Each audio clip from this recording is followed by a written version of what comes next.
The first time Roser Moretti kills, the camera doesn't budge. No push-in, no mercy, just the crisp clack of an antique metronome on a mantel and a girl framed against winter glass, shoulders squared, cheeks flushed by cold, finger resting on a trigger like it came printed there. The shot lands with a thud you feel in your ribs. Snow breathes on the windowsill. Somewhere in Greyport a ship horn sobs. She's 13. He deserves it. That is how done being a lady time to shoot tells you exactly what game it's playing, and that it will not blink first. I watched it straight through, slept 3 hours, woke up with gun oil in my nose and a knot in my throat, and welcome back to Bongo Gaming, where yes, I do also review dramas because moral injury pairs well with my coffee. If you like these deep dives, hit subscribe. It helps this little channel keep stirring the pot. And heads up, I'm going full spoilers. This is a no safety on conversation. Greyport still whispers her name. The Reaper. It's a city built on fog and family money, where the tide keeps secrets and the seagulls sound like gossip. The film leans hard into that texture from the opening seconds, treating the docks like a cathedral of cranes and sodium lamps, treating Roser like an urban legend everyone politely agreed to forget. After that flashback, we cut forward 10 years, and the girl who didn't flinch is dressed like a ghost of someone else. She's 23, she's the face of 3 charities, 2 women's colleges love her speeches, and she's always wearing gloves. This is the first of many quiet, brilliant tells from Ria Marcelli, who plays Roser like a violin. You hear the note under the note. Watch what she does with stillness. Her silence is not coyness, it's strategy. We meet her in a prep montage for the Maritime Fund Gala, and I swear the costume department has an attitude. Pastel silk. Pearl studs. And then, when her maid leaves, Roser opens the closet behind the closet. It's not big, it's not fetishized. The cinematography, Emil Jonen's coolest work yet, just cuts the polite light in half and slides us into the shadow aisle, matte black webbing, knee pads, 2 pairs of boots, a hard case that still remembers every grease line of her hands. She opens it. There's a pistol that looks custom but unremarkable, which is exactly right. The gun isn't the point. The point is her face when she sights down it. Relief. People assumed the Reaper was gone. She's been doing benefits and board meetings so long her fiancé believes her softness like it was gifted to him. But the camera knows. Ria lets the corner of her lip bite down just once when she checks the slide, a private smile that's not happy. It's hungry. Hold that thought, because the film does a nasty thing next. It makes Greyport society try to dance. We're in the ballroom. The color palette warms, gold leaf and velvet drape over that old violence like a borrowed coat.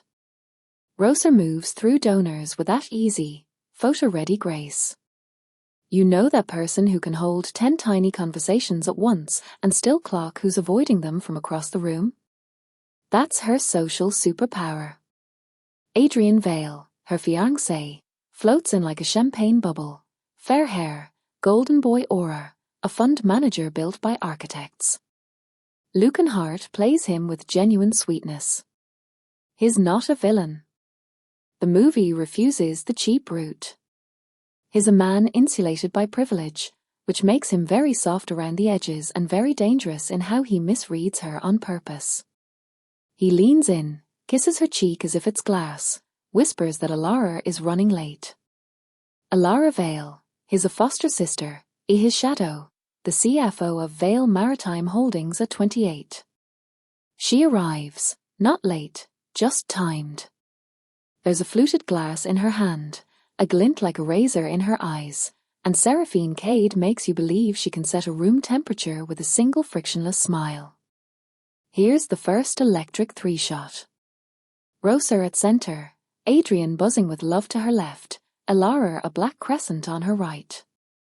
He's talking about a foundation expansion in the South Docks, how they'll put a women's clinic in the old railhouse, and something about using veil cranes to place prefab units for speed. On paper, it's noble. The strings swell. But Rosa's face does not move when Alara slips the most casual line. We could also fashion a tax shelter through your father's legacy holdings. Seraphine doesn't wink. She doesn't grin. She tests the word legacy like she's checking if you're tender to the touch. Rear doesn't blink. She says, softly, "Oh, what a lovely idea." And in that moment, if you've been watching her knuckles under those gloves, you see the calculus. This is the night she stops pretending. You want the pivot scene? It's in a coat check, of all places, because this movie loves humiliating elegance. Roser goes to retrieve a wrap. The attendant apologizes. There's a mix-up. The hallway is half-lit, the wallpaper pattern too busy, the air full of powder and spilled gin. Two men brush past too close. They are wrong in that way predators always are, trying too hard to look like nothing. Roser doesn't decide to follow them. Her body takes the turn first. The camera doesn't bother with tremble cam. It glides. Back of house corridors. A door. A second door. She hears the tap of a trigger guard on a belt buckle before they do. And I won't lie, I almost stopped breathing when she stepped into the freezer room and closed the latch, because it got so quiet the hum of the condenser became a prayer. They raise guns.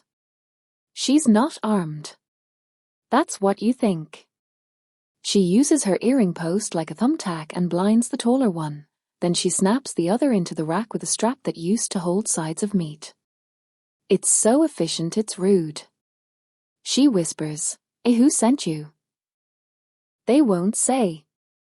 She breaks a collarbone and the man sings. Brannigan. Dockside. Tuesday. She leaves them alive and coats the handle in butter so she can't pull it. That's not a cute flourish. It's part of her. Leave a mark that cleans to nothing but keeps the print slippery for anyone following. And still, she walks back into that ballroom with a mint leaf stuck to her heel from some server spilled tray, and she speaks to a councilwoman about the literacy rate in Tide Flats like her heart rate hasn't even bothered to change. This is where the show starts to walk that tight line between competence porn and character tragedy. Roser's brilliance is intoxicating. Watching her banter a hitman and a hedge fund in the same hour is catnip for the lizard brain. But the director never lets you forget she learned it as a child because a father needed his daughter to be a blade. Before we go further, Adrian is not the problem, and he is extremely the problem. That tension is one of the show's best tricks. Now, the quick rehook. Wait for the moment he proposes at exactly the wrong fundraiser, because it's the same impulse that might get him killed. We need to talk about Tommaso Moretti. Vittorio Corsi plays him like the last hard winter in a man's mouth. He came up through the Longshore Union and then made it a dynasty. He's the kind of father who buys a pony and a pistol for your 12th birthday because he believes kindness without a threat is ornamental. He tells Roser in a flashback, shot in that beautiful patina of memory, but never soft, when a man puts a cage around you made of gifts, mie bambina, he means to keep you. At 13, she shot the man who broke into their house and slit her brother Luca's throat while he slept. The show does not dangle that trauma like a chandelier. It places it low and mean, like a coffee table you're always about to bump your shin on. Roser did not flinch, but she did not wake up a killer because she was born wrong. She woke up a killer because everyone around her had already designed her for a world where the only honest language is force. We cut from the Garler to the docks. The contrast sings. Fjord blue grating, cranes like thorns, the slap of rope against metal you can almost smell. Roser in a hoodie. She is already in play, sliding along the catwalks with a calm you learn from repetition. The hitmen gave her Tuesday. She decides that means tonight. There's a ledger she needs in the Brannigan Warehouse 6. We get a delicious stealth sequence I'll be thinking about for months. It's all about hands. The editor lets your eyes train on grip, on the way she wedges a door with a pencil, on the way she holds the pistol low, not for style, but because the ground will tell you a better story than a silhouette. There's an old dog in the yard tied to a rebow stake. It looks like it won't bark. She tosses it a pork rind wrapped in a bandana that smells like its handler. The dog sighs, lies down. I am not above being impressed by that level of detail. Rear never overplays her breath. Compare this to other female assassin archetypes who quit their way through the male gaze. Roser is not flirty death. She is a consequence with hair. Inside the warehouse, the show achieves its first truly great tableau. A row of shipping containers open like mouths. Work lights buzzing. Men bored by their own secrets, eating noodles. A TV plays a Greyport Pirates game at low volume. Roser drifts across the top of a container, and the way the camera holds her in the V-shape of two corrugated steel roofs makes her look like an arrow pulled back to drawer. She's 3 seconds from clean when a forklift stutters. A teen, maybe 17, eyes hollow, not fully a man. He spots her. They lock looks. He doesn't yell. He just shakes his head once, like he doesn't want this but it's his job to want this. They drag him everywhere for his youth and expendability. Roser tilts her head. It's not mercy that makes her whisper, "A walk away, it's math." He pauses. Someone spots his pores. All hell warms up. She slides down a taut strap and lands silent, the teen's mouth gone round, her finger to his lips before a shout can form. She lets him see her face. She wants memory where a snitch might be. "Tell Seamus," as she says, like she's dressing a wound. Tell him the Reaper says hi. It's a move that'll cost her later. It buys her 10 seconds now. Action as grammar matters, and this show's sentences are short, mean, and clear. Roser shoots 2 lights, the shadows carve the room into a chessboard, and then it's footsteps and breath and those little human panics you can hear even when a man tries to swallow them. She does not miss. She does not crow either. When it's done, the ledger's in her bag, and a small smudge of grease sits on her glove where she slid under a chain, and her expression looks like grief disguised as competence. Because it is. What's the ledger? It's more elegant than a map with red XS. It is a diagram of favors, cranes that move for some, cranes that stick for others, port fees reduced if you can show a certain crest on your bill of lading. Vale Maritime is a hub. They a moving product for relief, even half that relief goes to warehouses you can't find on a map without knowing an old fisherman's slang. It names families, Brannigan, Vascari, Hoshino, and it puts the Morettis in a box labelled Historic Influence, like it's a museum plaque. On 3 pages, there are annotations in a tight woman's hand. Not Ilara's. Roser knows Ilara's print by now. She's been forging thank you notes in it for months. But the loop of this handwriting raps too hard on the G. She'll realise in episode 6 whose it is, and I'm not spoiling that part because it made me curse. The next morning, Greyport does what it always does. Crab boats leave, people put on ties, gossip makes 2 laps around the pier and gets bored. Adrian brings Roser coffee, barefoot, that boyish hair a little rumpled, that smile a little smug. He loves loving her. There is a gentle scene where he ties her shoes for her while she's still reading overnight reports, and if you've ever been loved so sweetly it made you itchy, you will feel seen. He tells her he wants to announce the wedding date next Friday at the Chamber of Commerce breakfast. She is 3 beats too slow to say yes. He notices, and then chooses not to notice. There's a difference. Lucan Hart threads that needle beautifully. His Adrian makes you want to shake him and pet him at the same time. If he were smarter, He'd see what she's hanging off a cliff to keep him from seeing. Quick question to keep that blood up. Who keeps a silencer inside a jewelry box next to brooches from a senator's wife? Roser does. And she uses the senator's wife's reflection to screw it on.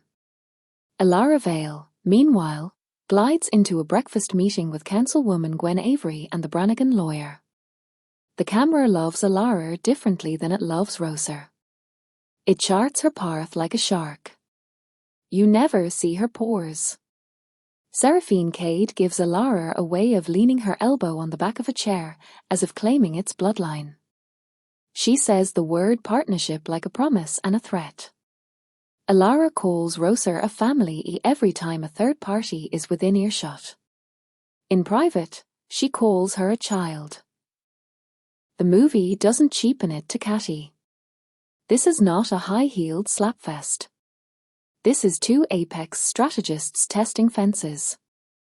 Alara is not jealous Roser has Adrian. Adrian is not the prize to her. Alara wants the port. She wants the tax codes. She wants the city shaped like her will. And the Morettis are not beloved. They are an obstacle with a heartbeat. Let's talk acting while we're here, because it's not just the writing that bites. Rhea Marcelli plays micro-expressions like she's painting with a single hair. Watch the Garla scene again and clock the way her pupils dilate one shade when Alara says a legacy. That's not a trick of light. It's a choice. Lucan Hart, for all his character's insulated cluelessness, never reduces Adrian to a himbo.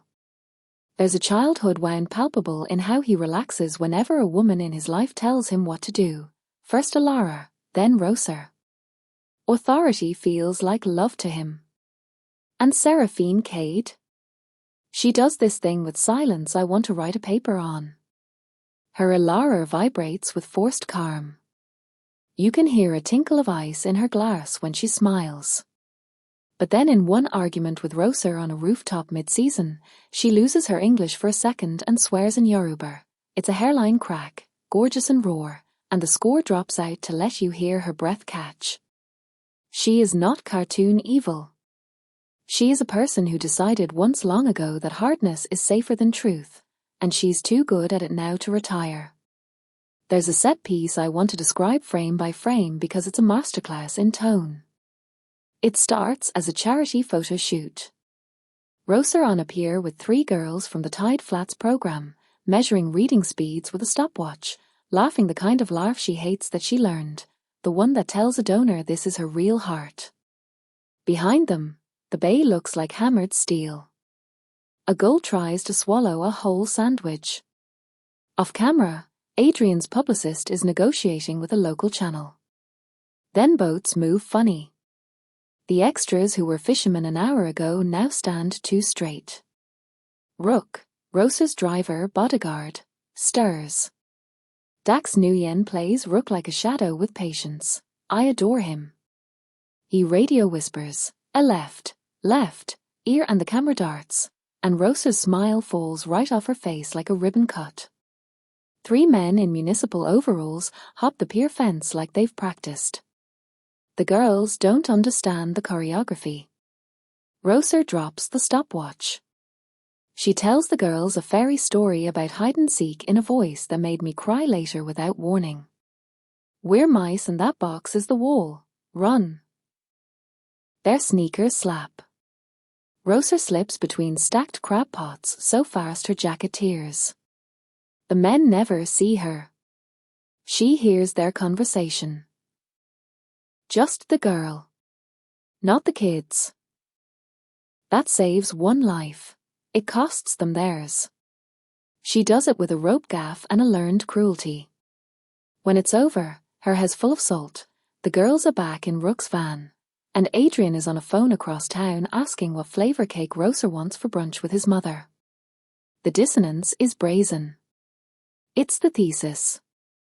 If you're tempted to read Roser as an unambiguous feminist revenge engine, the show will reward and punish you for it in equal measure. She's a fury with immaculate aim. She's also complicit in the comfortable harm her charity masks. That's the contrarian take the show invites if you have the stomach for it. Roser isn't reclaiming her power.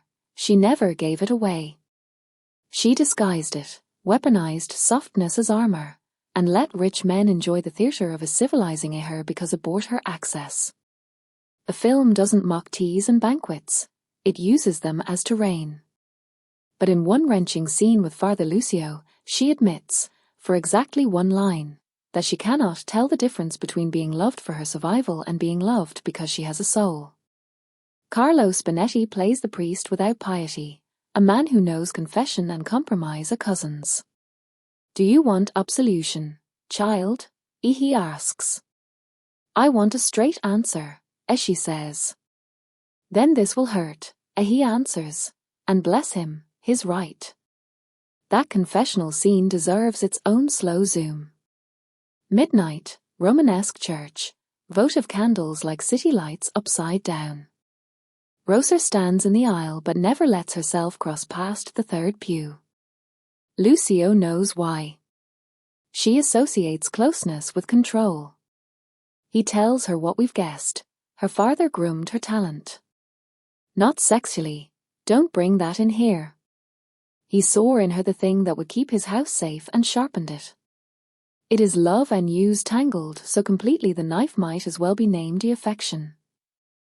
Rear plays the exact second Roser decides not to cry with such savage dignity. I got mad at myself for wanting her to. Tears would have cheapened it here. She keeps them. The product of that choice spills into the next episode's slaughter, and you will hate how thrilling it is when she handles a hallway like a logic problem. That's the discomfort this show thrives on. A quick sound design love letter. Maricine's score is mostly restraint. She writes a three-note motif for the Reaper that shows up in breath, not brass, piano keys so soft they sound like skin. When Roser steps into spaces where she has all the power, the show lets the world hum and clatter instead. The dock machinery becomes music. When she steps into spaces where she is acting the lady, everything around her muffles one layer too much. It's an excellent little trick. You feel the suffocation of courtesy. There's also one needle drop that should have been ridiculous, an old Italian lullaby over a foot chase, but they let the singer be slightly off pitch, like a memory misremembered, and it lands. Adrian's proposal scene arrives earlier than you think, and it is a marvel of misreading. He plans it at the chamber breakfast, sure, but he sneak peeks a practice run in the Moretti garden. Morning glories. Bees. The camera gorges on colour after so many blues. Adrian kneels. He is brave in a wholesome way that makes you want to spit and clap. Roser says yes because there is a plan inside her yes, and Alara watches from the terrace like a painting of a woman thinking of moving. She claps. She congratulates. She calls Roser sister, which hits like pistols disguised as toasting forks. And then, alone with Adrian after a polite 5 minutes. Alara arranges her mouth like concern and asks if maybe they should consider a prenup structured as a legacy trust to protect Roser's altruism from mere tax inefficiencies. It's diabolical because she frames greed as generosity, and Adrian nods like he's being good. He wants to impress both women. Alara knows it and is not cruel. She is precise. I promised a mini-scene with full sensory detail. Here's the one that knifed me. It's the night of the tunnel ambush. Roser's intel says Seamus Brannigan's men will move a shipment under Fort Rains at 2 a.m.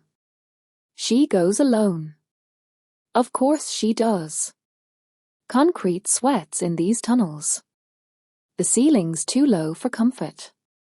Water drips. You can hear the drop hit the third puddle down with a different timbre because your body's in that mode. Roser unspools herself with a grace that makes me grin even as my stomach knots.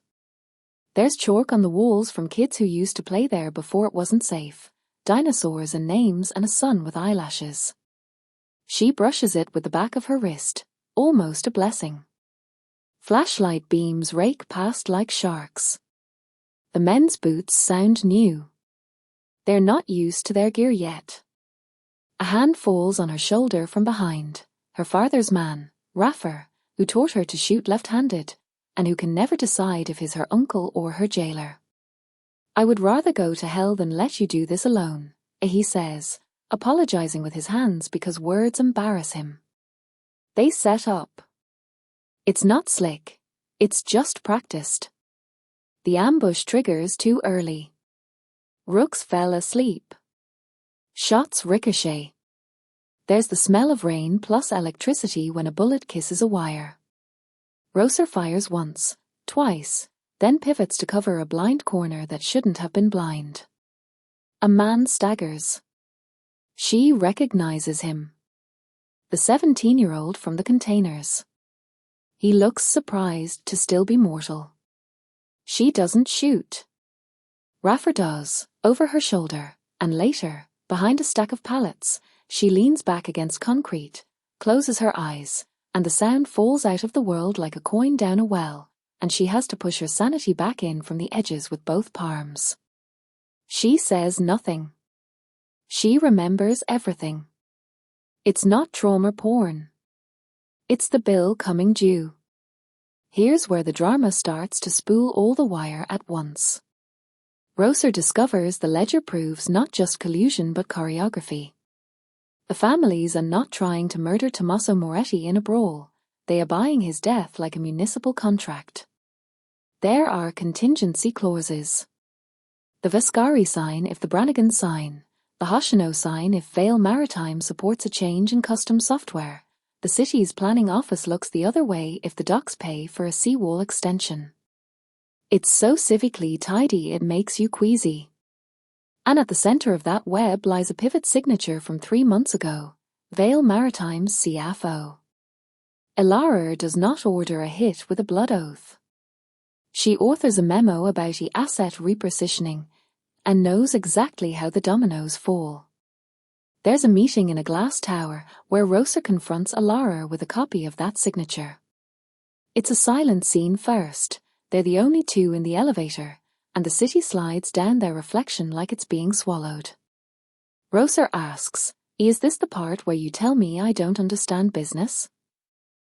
Elara says, "No, this is where I ask you to understand power." Seraphine Cade gives Elara a line reading I want to frame. You think you're dangerous because you can end a man. I can end a port. Roser says, without heat, ports have names. Men have faces.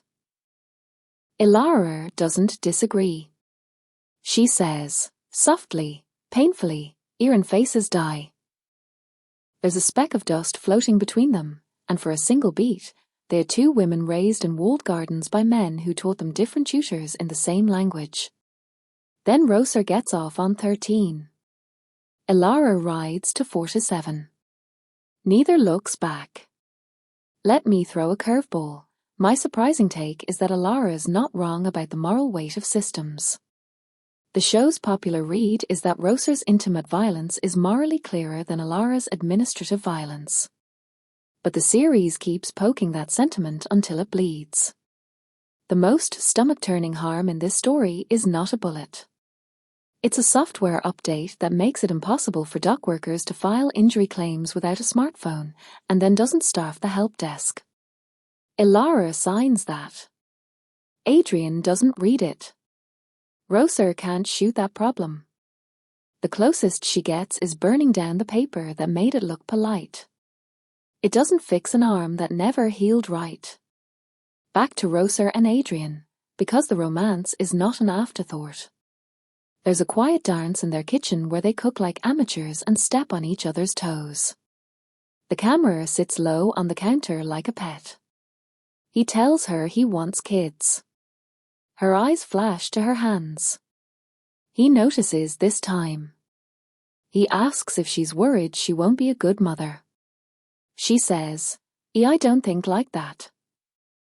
He says, then how? She says, and here's my personal confession moment, the one that wrung me out because it is so spot on to how trauma survivors talk about competency. I don't do hypotheticals. I will decide when there's a baby in the crib and a meal on the stove and a fever at 3 a.m. It's cold on the face of it. It is not cold in her. It is her trying to keep herself from becoming propaganda for someone else's idea of a good. I had to pause and walk away. That was too real. Craft-wise, there's a lot more to love. The edit uses hard cuts into silence like slapstick inserts into grief. It made me laugh once against my will. Rosa's face mid-strategy, smash cut to a cat batting a crab on the dock and losing. That's humor, and the show needs it. My aside that I have to sneak in because it made me cackle. There's a micromontage of Greyport influencers trying to pronounce a Moretti year on a live stream while misidentifying a ferry as a yacht, and if you've ever watched a city's rich pretend they own the ocean, it is delicious. The show knows its class satire. Episode 5 is Where the Engine Roars. It centers on a Brannigan family wedding that doubles as an arms meet in the barn out back. Cinematography flips to a weirdly lush rural palette, greens so soft it feels indecent, a white dress that looks like it remembers better brides, fiddles that sound like knives. Rosa waltzes in on Adrian's arm. There's a moment on the dance floor that tightens like a snare, because Alara is dancing with Seamus while never taking her eyes off Rosa.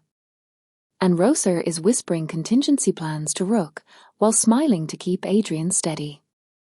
Seraphine Cade's Alara steps on Seamus's boot once, only once, and you can feel it was intentional to send a message, I can make you clumsy in public. Rosa waits until after the cake. She disappears for exactly 7 minutes and returns with a piece of hardware she stole from the barn that invalidates a larger shipment 3 weeks out. The pacing here uses time as a stunt. You know the minutes are passing because the band calls dance numbers like a metronome. 5 song lengths, 1 theft. It's like watching someone knit with piano wire. Then the car bomb takes Tommaso Moretti's legs. The wind-up has been so slick you keep thinking, surely, not yet. But then Rosa's father steps off a curb, the car across the street winds into gear, and everything goes slow. The blast isn't cinematic pretty. It's messy, charred rubber and that fluttering paper that always shows up after a blast like confetti at the wrong parade. Vittorio Corsi sells the agony, not of pain, but of humiliation. Tom doesn't care his legs are gone in that second. He hates that someone got the drop on him where people could see. Rosa arrives like a blade finally allowed out of sheath. Rhea runs like a hunter, not a daughter, then stops by his body and flips to daughter so fast it gave me whiplash. She cries once, on the inhale, and you hear it like the last breath of an animal before it kills for life. She whispers, I'm here, like a threat to the whole city. The camera goes tight on her hand, squeezing Tom's fingers through the blood. The score allows 1 minor key chord and stabs you with it. In ambulance light, she looks both alive and vitrified, like she's about to go full-tempered. Now, here's where Adrian finally realizes his girl was not raised on tea. He sees her in triage, giving orders to men she didn't know she knew in all the clipped polysyllables of a mob princess, and his face falls into something like awe and grief and arousal and fear. I love that the show lets him be complicated. He's not disgusted. He is destabilized. He cannot stand being the least competent person in the room, and he is. He becomes sullen all wrong, then apologizes and flowers. Meanwhile, Alara sees the same scene and doesn't blink. She recognizes a warlord when she sees one. She sends Rosa an ice pack and a card that says, "Arrest. You'll need your aim." It is psychopathic if you expect women in this genre to nurture each other. It is honest if you've worked in any industry where kindness gets someone else the promotion. Rosa goes hunting. There's a montage of her in black again, but the show resists making this a glow-up.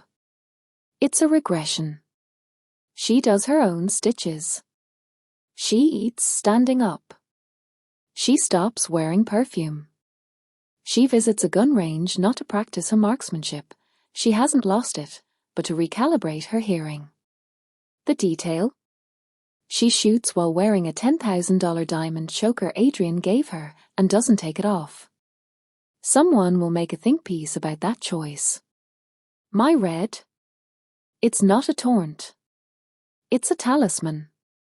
She is both her lives at once now. Rear dips her voice one octave when she speaks to men she knows will not let her speak twice.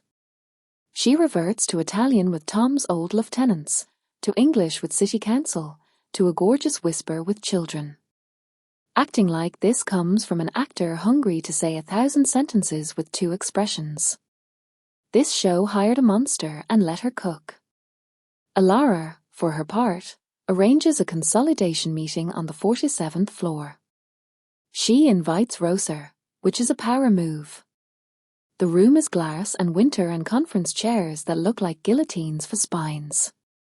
The families send their proxies. Livia Vescari arrives in a coat that could be body armor. Seamus Brannigan arrives with a new wife the age of wine coolers. The Hoshino rep sends only a printed card. I held. Alara states the obvious. Tom is in surgery. The city needs stability. They can either let this become a bloodbath or let her divvy up the carcass like responsible adults. Roser says, mildly, my father's not dead. Alara says, he's not in the room. And if you didn't gasp, check your cables. This is the first time Roser and Alara face off in the open. Everybody assumes they're allies by proximity. The cruelty of this scene is that they almost are. They want a stable city. They want the docks to stay under certain codes. They both hate sloppy death. Roser soft says she'll keep order from her end. Alara counters that her end is the correct end if the other end can't sign contracts. Seraphine holds a pen like a conductor's baton. Rhea refuses to sit down for the entire meeting. The body language is telling. Roser owns the room by never owning a chair. Alara owns the room by owning the table. The men watch. They don't matter yet. The score gives a single cello line then shuts up so we can hear every throat clearing. When it ends, it's not with a bang. Alara says, clean your house. And Roser says, you first. Let's give kudos to the cinematography again in small ways. The camera adores windows. It loves reflections so much it becomes a character. In moments of duplicity, you often see 2 Rosers or 2 Alaras ghosted onto the glass. It's on the nose, but the way Emil Yonan grades the overlays makes it feel earned. Also, the show's willingness to let a shot go slightly soft then snap back to crispness mirrors Roser's control, a focus pull you can set your watch by. A lesser production would blur to feel arty. This one blurs because the operator literally breathes wrong when Roser enters. The Wednesday after the explosion, Greyport wakes with a hangover. Strikes threaten. The council panics. Adrian goes on TV. Bless his heart. He promises a stability plan backed by Vale funds to keep cranes moving and families fed. He is doing a good thing. He is also doing Alara's will. Roser watches from a hospital hallway, eyes full of calculus. Rook asks if she wants him to pull the plug on Adrian's statement. She says no, let him do it. Later that night, she tells Adrian he sounded brave. He asks if she means it. She says yes, and she does. Here's that moral complexity the show stays drunk on.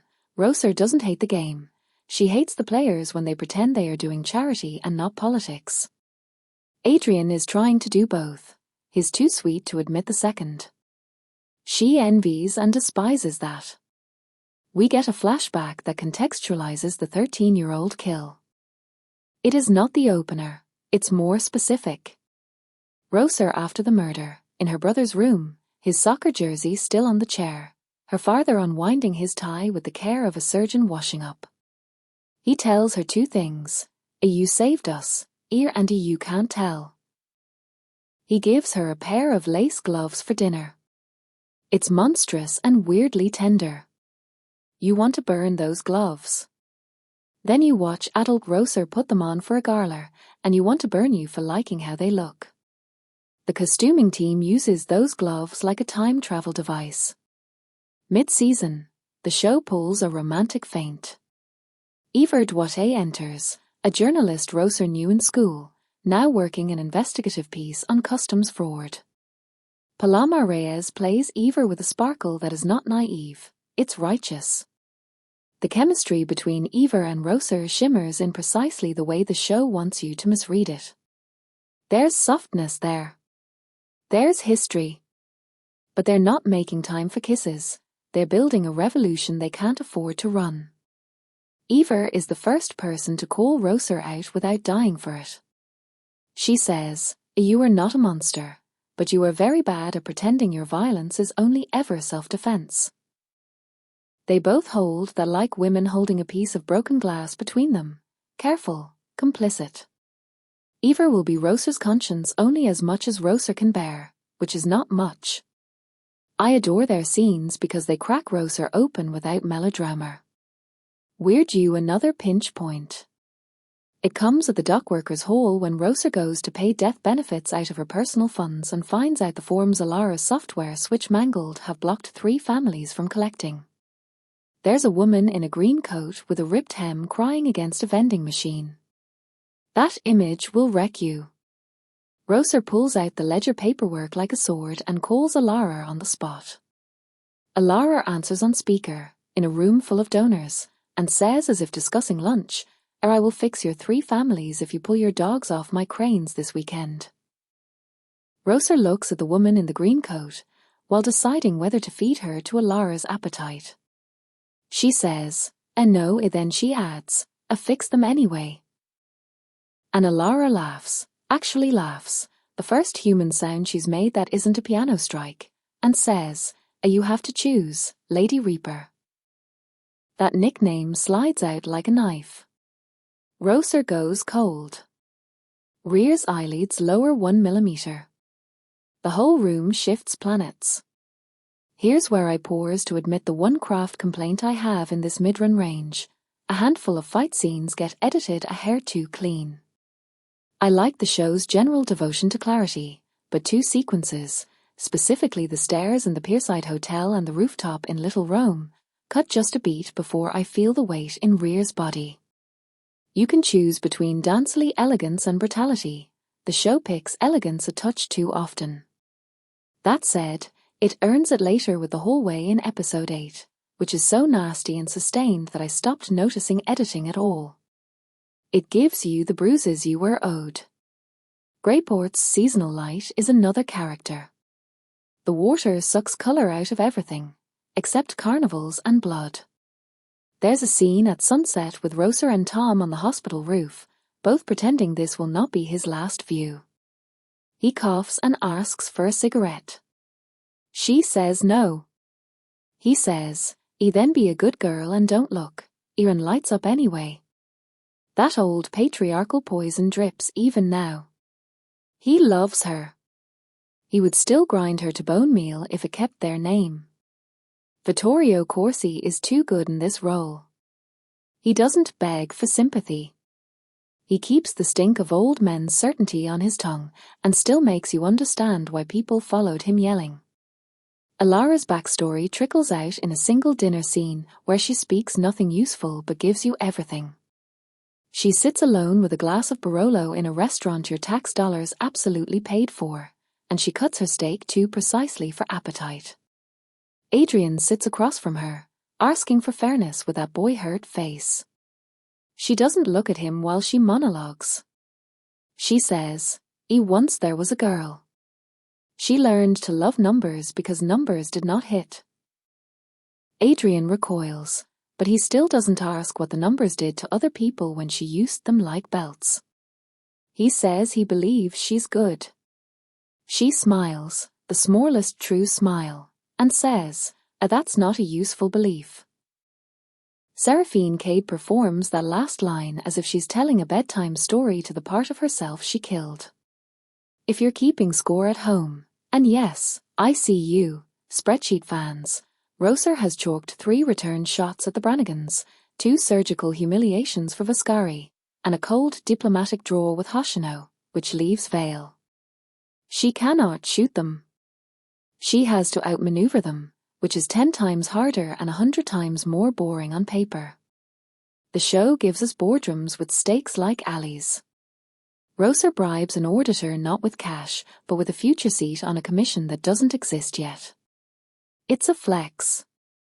She threatens to reveal a deputy mayor's affair, then she doesn't. That restraint is a choice she'll resent. She uses Adrian's name in letters where she should have used her own. He signs blindly. Later, he will realize and hate that she kept him safe by weaponizing his ignorance. There's a spectacularly mean scene where Rosser buys a dress from a boutique Ilara Favis, then returns it and tips the clerk to text Ilara that her size is gone. It's tiny. It's petty. It's so small it feels beneath them. It's also coded war. It's a territorial piss line drawn in chiffon. People who read this show as humorless miss moments like this that let us see the feral girls underneath the CEOs. That tiny cruelty primes what happens next at a fundraiser where they both show up in black, not to echo each other, but to vanish into the same shadows while men parade in white like sheep. Music talk again, because Mara Cheen pulls a stunner in the mid-season pivot. The first time Rosser kills after the bomb, there's no motif. There's city sound, then silence, then a nightclub beat that bleeds from a party boat downriver into a single sustained synth that could be a hospital monitor losing a patient. It's not cute. It isn't even pretty. But the choice to let that beat build under a hand-to-hand fight with a kitchen knife in a fluorescent hallway does a thing to your lungs. You think you can breathe to the rhythm and then you can't. It's petty how much I admired that. As for the editing, I love the show's willingness to abandon coverage in favor of specific images that feel like remembered moments. Rosser's glove catching on a splinter as she vaults a fence. Ilara's hand not quite touching Adrian's shoulder because she knows touch will win this round but cost the next. Rook's clenched jaw when he watches Rosser walk into a warehouse he can't follow her into because the men inside will only talk to a woman alone. He hates it. He admires it. He knows it's the right play. Dax Nguyen's watchfulness is its own prayer. There's an exchange of letters mid-run between Rosser and Ilara that could have been too clever. It instead becomes a duet. Rosser sends a foundation briefing to Ilara's office with a handwritten note. It would embarrass you to be thanked for this publicly. Ilara writes back, you've mistaken me for someone who feels shame. Rosser, no. I've mistaken you for someone who enjoys gratitude. Ilara, I enjoy outcomes. They are not flirting. They are doing the courtship version of war. You can argue there's queer subtext. I will not argue with you. I saw it too. But the show is more interested in self-recognition than romance here. These two are mirrors with different cracks. Let's talk about their foster sister a label for a second, because the show does something nasty with it that deserves notice. Everyone uses the term like it grants Ilara moral cover. How can she be a villain if she was a child taken in out of kindness? Except the Vales didn't take her in, the city did, and the Vales sponsored the home that raised her to be this exact tool. It's not incestuous. It's industrial. The term of foster sister is a brand. Which means the line between Adrian and Ilara is less family and more cartel. The tenderness they have is real. It is also transactional. The show never shows them as lovers. I appreciate the restraint. It keeps the dynamic cut glass pure. They share a guard, not a bed. Rosser's plan to force the families to turn on the masterminds is simultaneously brilliant and arrogant. She leaks a doctored shipping manifest to a city blogger that makes it look like Vascari is skimming from Brannigan. They are. But not like that. The blog explodes. Sheamus goes red like a tornado warning. Livia stays ice to her earlobes and orders a lawyer to cough blood. 10 men will die over the next week because of that leak, and Rosser knows it. She decides it anyway because it keeps the bigger machine from mowing over her hospital bed. You'll want to argue with her ethics. The show wants you to. Then it throws a worse actor on the board. Councilwoman Gwen Avery sells out a neighborhood rezoning so fast you can hear asphalt groan.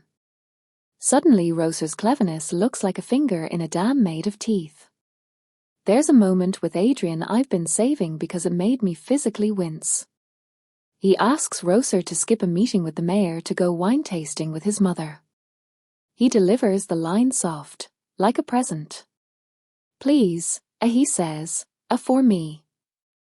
Rosser looks at him like a stranger, then past him, then softens and says she'll try. She does not try. She sends flowers instead. He learns about the mayor meeting from a feed, and he confronts her with the self-righteousness of a man who's just now noticing his girlfriend has a separate nervous system. You lied, he says. She says, I kept a schedule. He says, and not with me, and she says, I told you last week. You weren't listening. It's such a marriage line in a not yet marriage that you feel the doom press in. I wanted to shake him and also apologize for myself, because I've been that man with less excuse. Rosser's relationship with Tom shifts too because the power shifts. His missing. Then his a patient. Then his a problem. The families smell blood. The Moretti lieutenants try to angle for succession. 1. Garbo calls Rosser a princessy to her face and suggests in soft language that she should host brunches while the men secure the docks. Rear doesn't raise her voice.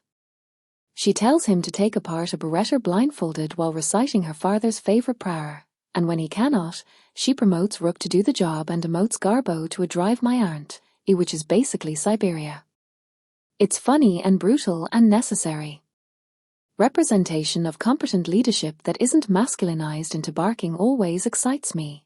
She rules softly with a hard edge you only notice after you cut yourself. We should mention Father Lucio again because the church is not a trope here.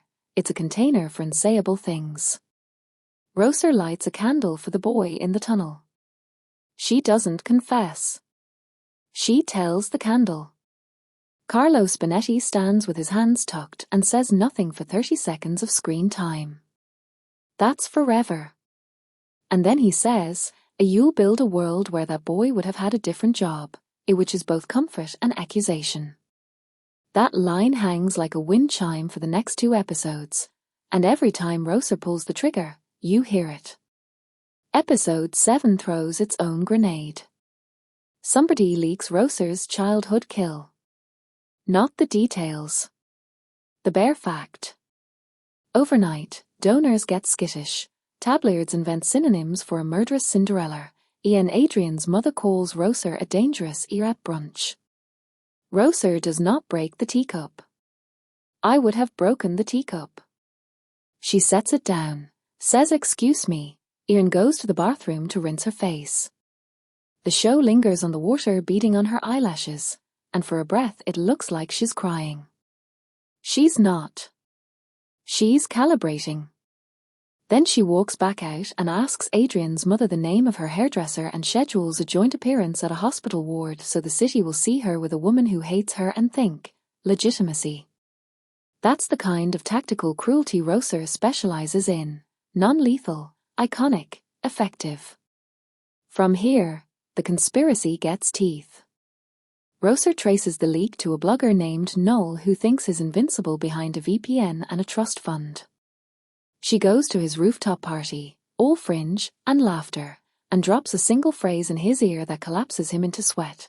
A 3rd floor closet, left hinge, hard drive behind the back panel. She was in his house this morning. He pees a little. It would be comedy if not for the consequences. She threatens to post a conviction-level confession about his college a prank if he doesn't give up his source. He does. It is not who she thinks. It's not Ilara. It's Adrian's father's old assistant, a woman with a backbone stiffer than any of these men, who decided the city deserved her version of the truth. Roser visits her. Their conversation is one of the show's great ones. I did it to protect him from you, the assistant says, and Roser says, if from me or from what I make him see in himself? The assistant doesn't answer. She knows. We need to put bodies on the floor again, because the show has earned it. There's a chase sequence through the Tide Flats Carnival where Roser uses a tilt-a-whirl as cover, and the camera gets drunk for exactly one crane shot because the joy of motion matters too. Balloons pop. Kids scream with delight, not fear. Roser loses her quarry because she chooses not to shoot past a Ferris wheel carriage full of toddlers.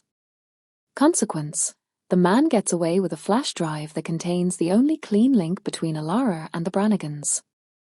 It's infuriating and righteous. Roser goes home empty-handed and full of rage, and Adrian tries to stroke her hair and learns the hard way that you do not touch a wolf when she's still in the trap. She pulls back so fast you can hear air suck. He withdraws. They apologize in the ways they know how, she with cash, he with softness. Neither lands. The last 30 minutes before the cliff where I'm stopping tonight on spool like a nightmare. Roser sets a meet with Seamus at a shuttered rail yard, offers him a trade. She'll give him 3 shipments clean if he gives up the name of the Vale insider who signed the kill memo. He thinks she's bluffing. She's not. She'd do it. He laughs like an animal chewing glass and says he doesn't bargain with girls who think they're better men. She says, no, you bargain with worse ones. He aims a gun at her knee. She flinches for the first time this series. Not because of pain. Because she hears Tom scream in that angle. Before he can fire, Ilara's men shoot the gun out of his hand from a catwalk 10 yards up. Ilara steps into frame wearing murder like perfume.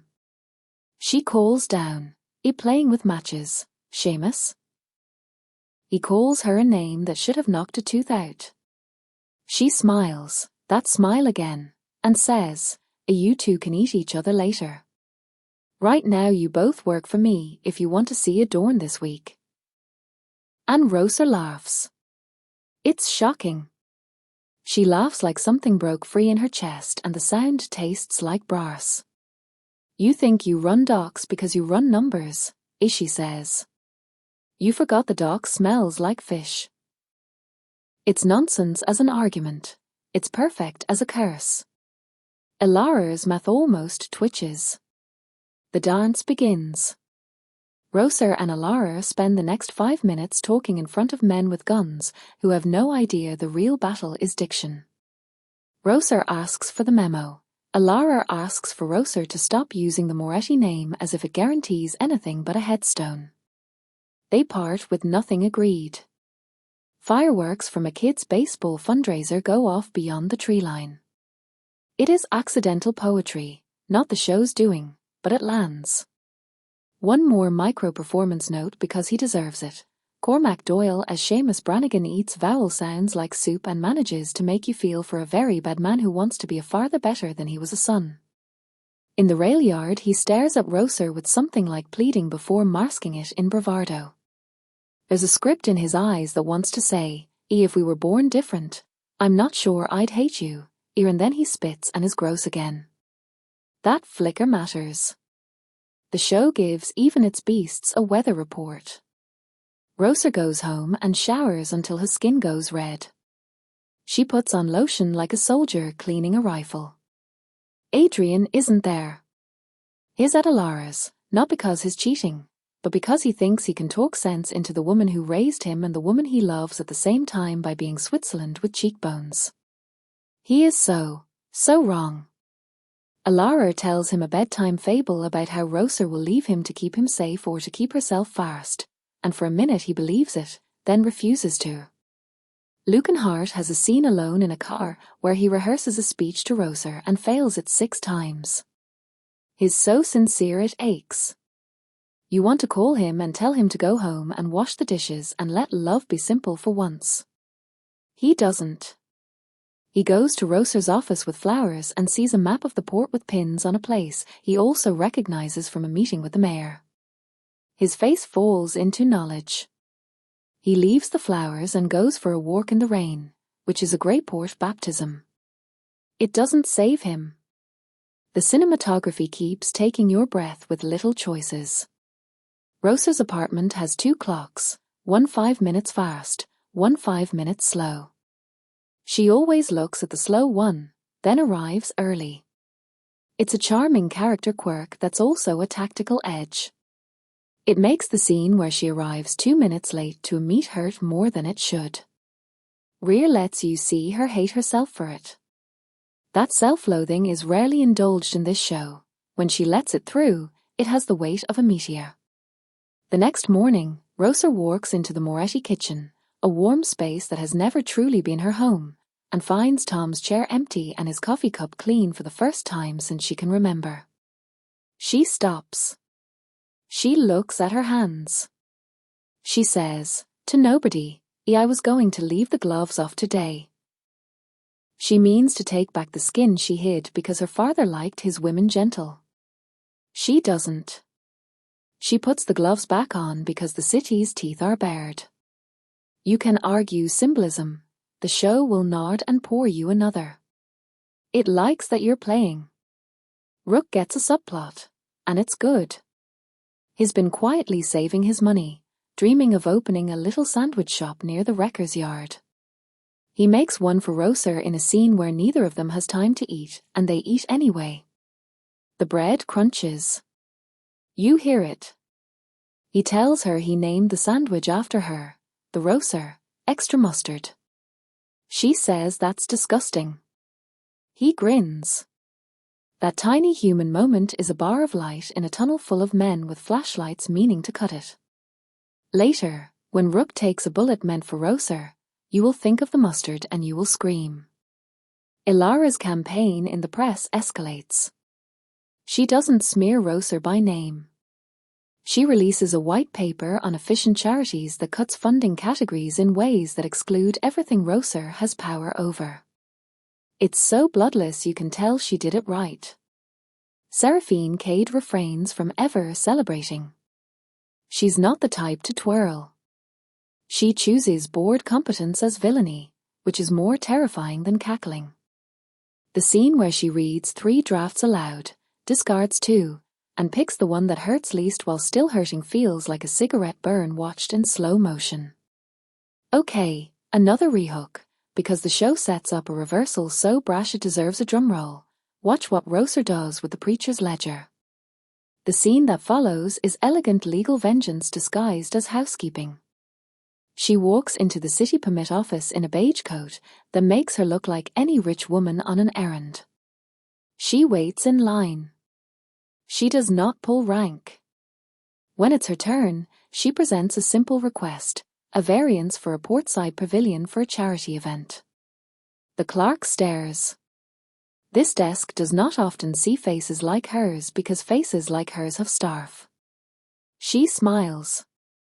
When the clerk asks for a recording fee, Rosa slides exact cash across. The camera is so close on paper it becomes a cliff. She writes her name. She writes the location. She writes, in one flourish, a clause that triggers a review of all neighboring variances signed in the last quarter. She knows those variances are Ilara's shadow parts. It will slow her war machine by weeks. It's legal. It's petty. It's effective. The show loves this. It loves watching Rosa fight in court the way she fights in alleys. Meanwhile, Adrian makes his own choice. He goes to Tom in the hospital without Rosa, a move that should have been brave, and asks for permission to marry her.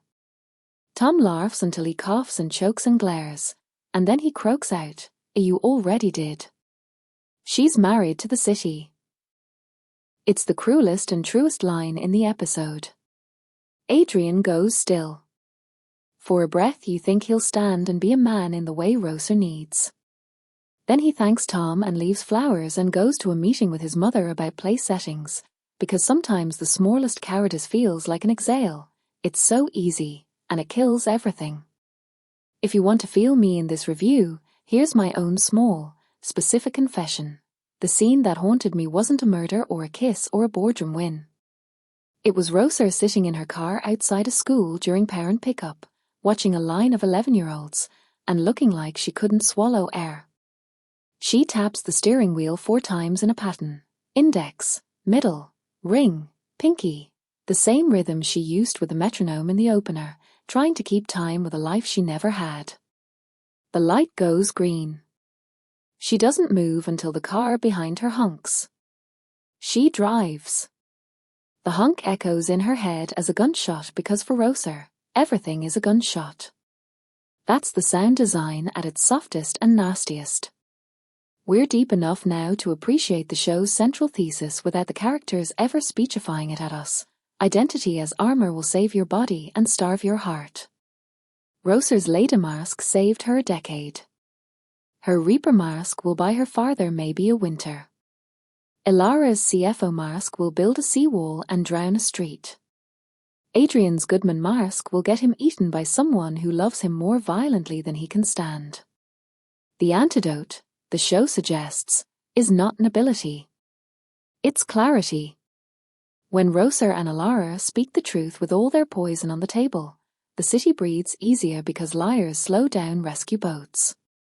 There's a small detail, props department flex, that I adored. The pistol in the closet has a tiny scratch near the rear sight. It wasn't there in the opener. It appears after the freezer fight. It remains, and in the final arc of the season, Roser buffs it and it doesn't go away. Scars don't polish. Thank you, crew, for that. And as we approach the next rotation of knives, the show drops one more breadcrumb of whiplash. Ilara appears at church. Not as penitent. As patron. She funds a roof repair at Lucio's parish, because she grew up in the system and knows where buildings leak. She sits in the last pew, listens to Roser light a candle 2 aisles up, and doesn't make her presence known. Lucio sees. He doesn't throw her out. He says later, even wolves come in from the rain. It doesn't redeem her. It contextualizes. Seraphine lets Ilara have 3 seconds of softness alone, which is more dangerous than any smirk. Roser, for her part, makes a choice that can't unchoose. She decides to tell Adrian a partial truth. Not everything. Enough. She brings him to the docks at dawn, shows him the cranes waking up, lets him hear how the city sighs when the first container lifts. She tells him she has been the Reaper since she was a child, that she stopped to save herself and is starting again because her father is not the kind of man who can die in quiet. She doesn't ask for forgiveness. She asks for space. Adrian looks at her like someone told him rain is made of knives and then laughs like he always knew. He says he loves her. He says he'll stand with her. He says, to himself, I am brave. And the camera watches the minute he decides, privately, to tell Ilara this new information because secrets make him itch. I wanted to take his phone and throw it into the bay. Ilara receives the news like a surgeon receives a lab result. She adjusts her plan. She doesn't punish Adrian. He's useful. She moves a date on a calendar and a truck in a schedule. The result is a death that looks random. It is not. The corpse lands at Roser's feet like a punctuation mark. She will take it personally. She is supposed to. That's the point. One last image before we slide into the blackout where we'll pick up again. Rosa steps through the Moretti foyer lights spilling like spilled champagne and closes the closet behind the closet. She pulls the hard case out. She oils the slide. She lays the lace gloves next to the black gloves and stares like she's memorizing a new alphabet. The city, outside the window, looks like it's waiting for a verdict. In the distance, the ship horns do that mournful staggered call, two long, one short, like a laugh that hurt its own ribs. She holsters. She lifts her chin. She walks down the hall toward the kitchen because Rook is there with a sandwich, and she is still a person who eats. The lights hum. The floorboards complain a little. The house knows. The black tactical gear was still folded. The gun still oiled. Rosa Moretti is finally done pretending, and if you listen closely, in the hush between her footfalls, you can hear Greyport changing shape to fit her shadow. Rook has that look on his face when she turns the corner. The one he wears when he's waiting with something warm and his mouth won't let him smile too big because he still remembers he was hired to be Granite. He holds out the sandwich like a truce flag. The kitchen is quiet enough to hear the radiator tick. The bread crunch when she bites is obscene, almost joyful, and I love the mean little joke the edit plays by cutting the sound half a beat late so you're always just behind her appetite. "You're not sleeping," he says. She nods in that non-committal way that says I'm not answering your real question. "I need you to ghost south," she says, already unrolling a map across the table, mustard drying on her thumb. He sets his jaw and doesn't ask where. That's love. This show keeps whispering through the cracks. People who let you be the worst thing they know you are and still drive you there on time. And then his burner chirps with that two-tone that saved them more than once, and the room goes taut. There's movement near Sparrow Bridge. A car idling too long. The kind of coincidence Roser doesn't allow in her city. Watch how Rear plays this no-fuss pivot from domestic to death. She takes one more bite, sets the sandwich down exactly perpendicular to the map, wipes the mustard precisely once, then slides the black glove over the lace and doesn't even blink when the fabric catches. She tears it free like a skin that healed wrong. There's a hum under this whole scene like a fridge door left open too long. Mara Cheen plants a low, breathy synth that your ears misread as building pressure. My brain kept whispering, "Don't make it a trap, don't make it a trap." The show smiled and did what it does. Sparrow Bridge is names and rust and teens with Sharpies. The camera shivers on the waterline long before bullets fly, tiny ripples like tiny lies. Roser takes the east approach, Rook takes south, Raffer in the nest with a sightline through a necklace of chain link. Rosa keeps saying quietly in her own head, "You can tell," because Rear counts with her fingers against the rail. 1, 2, 3, breath. Then the car door opens and nobody gets out. That's wrong. That's a detonation cue written in another language. She waves Rook back. He doesn't move. He sees movement in the truck mirror and does what he was born to do. He steps where somebody pointed a bullet at her and swallows it first. The crack piles into your teeth. He goes back on his heels like a cut cable. I will not pretend I took it coolly. I yelled. It was an ugly sound. The way Dax Nguyen grabs his own shirt after his hit, instinct collapsing into childhood, is such an honest bit of acting I had to stop and rewind. Roser doesn't scream. She goes very stupid for half a second. Rage is stupid, that's the point, and then she calls cold. Stay with me, as she says to Rook, but she's saying it to the city and to the girl who used to trust that God pays debts. This sequence is edited like a lie you almost get away with. Roser ditches the tactical plan and goes full hurt animal clever. She drags Rook behind the pilings, rips her own shirt to plug the hole, cusses in Italian like a metronome, baits the shooter with a mirror piece from a broken headlight, and when the head peaks, Raffer kisses him off the bridge with one sharp prayer. The camera holds wide. There's no gore porn, there's the smorla brutality of the splash. Rosa looks up at the car like it has a face and says, "It will talk later." In that glare is a new promise. She's not just avenging anymore, she's writing policy in bone. She gets Rook in the truck with Raffer and tells them she'll meet them at Grey Mercy. She lies. She turns left and goes to the car, because you don't leave a calling card sitting there in your house like that. The trap within the trap. The back seat has a baby seat. Empty. There's a stuffed rabbit on the floor with one ear still white from the store. That detail is so nasty I wanted to throw something at the screen. It's a tell. It's a Lara's style or a frame of it. It's someone mimicking a concern in the same breath they align a scope. Rosa masks that flinch with a sniff, gun oil, cheap perfume, citrus air freshener, and pulls a GPS puck from under the bumper. It's a brand she recognizes. She goes very, very quiet and texts Eva one word, a rabbit. Paloma Reyes gives Eva this habit of replying in half-words that feel like solidarity, not laziness. Copy. Eva texts. On my way. Hold that digression like a live wire, because the thing that happens next is not a car chase or an explosion. It's a walk into a sunroom full of hydrangeas. The handwriting in the ledger you and I have been worrying is about to bare its teeth. Morin Vale, Adrian's mother, is a field of uncut flowers waiting to be arranged. She is money-dressed as wisdom. She wears cashmere like it's a chessboard.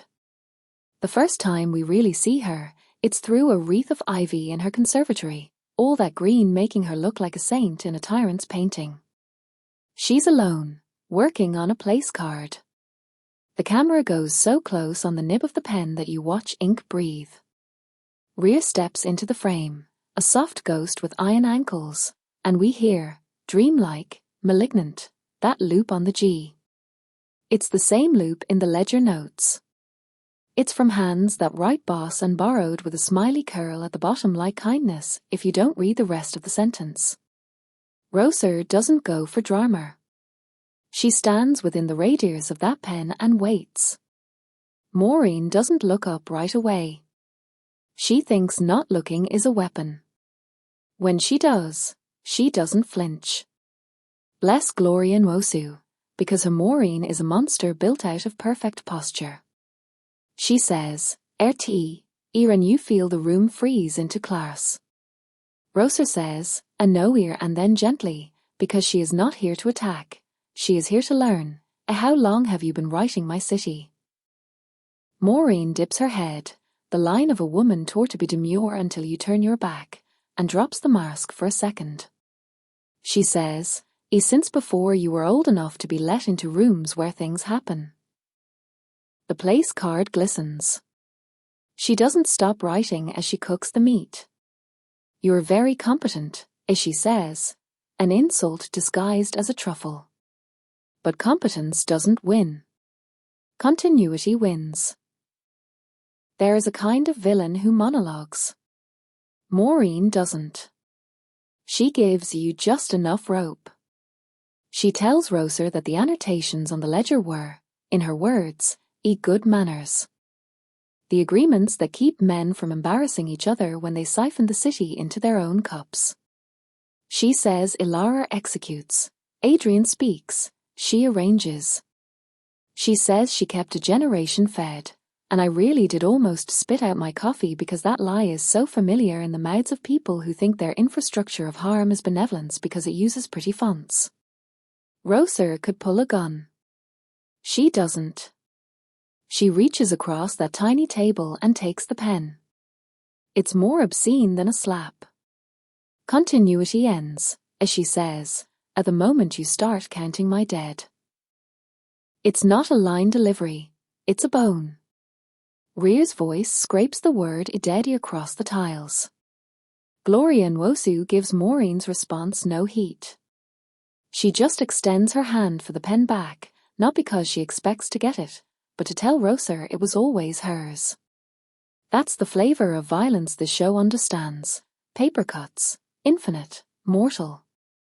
Quick snap of oxygen. Why does this scene sing so hard? Because the show knows that class is more terrifying whispered than shouted. Hydrangeas and weapons-grade politeness. The clink of spoon on china like a metronome approaching. Emil Yonan keeps the lens shallow so faces as slices you want to touch and count. Mara Cheen pulls out the strings and leaves you with birds, actual birds outside the glass, chirping like idiots while two queens teach each other to breathe underwater. There's a rehook baked into Maureen's last line because it's a promise and a curse. You love my son. You will leave him. If you think Roser being herself won't make that true, you haven't been listening. Meanwhile, Grey Mercy smells like iodine and worry. Rook is alive. The bullet missed the artery by what my grandmother would call a good prayer. Dax Nguyen plays post-op like a man who doesn't want his face to do that thing, so his body holds the pain instead, stiff from toes up. Rosa thanks him and he says, in that soft, rough voice, "Don't insult me by thanking me for doing my job," and she smiles like it hurts because being loved like that can bruise you worse than a fall. In the next bed over, a doc kid coughs like a dying car. Roser leaves her sandwich on his tray. It's half-bitten.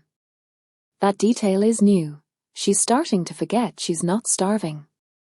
The show tracks that slide with trays and cups and missed sips. Watch it. It's not there by accident. Eva arrives, hair pulled back, eyes bright with the exact right anger, targeted, informed.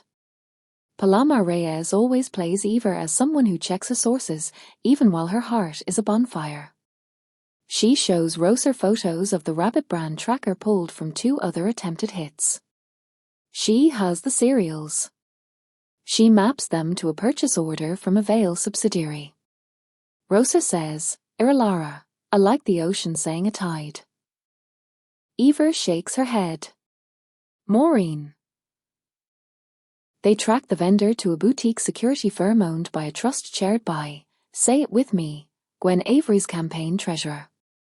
The city isn't a spiderweb, it's a braid. You have to cut it 3 times to make the hair fall. If you're keeping your heart guarded, the show does not care, it's going to bruise you anyway.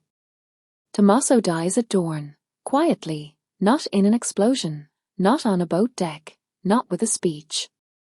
The nurse steps into Roser's little room in the hallway where she's been holding herself together with post-its and says, like she's calling a number at a deli, "He's gone." Erin Roser nods because what else do you do?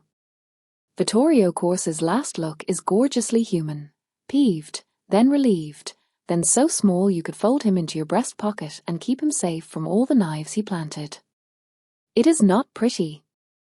It is exactly right. There's no orchestral swell. Mara Cheen lets the Havak Sai do the work. I started crying 2 minutes later when Roser walked into his empty room and had to decide which chair to sit in. She picks the one he rarely used, like a child avoiding a ghost.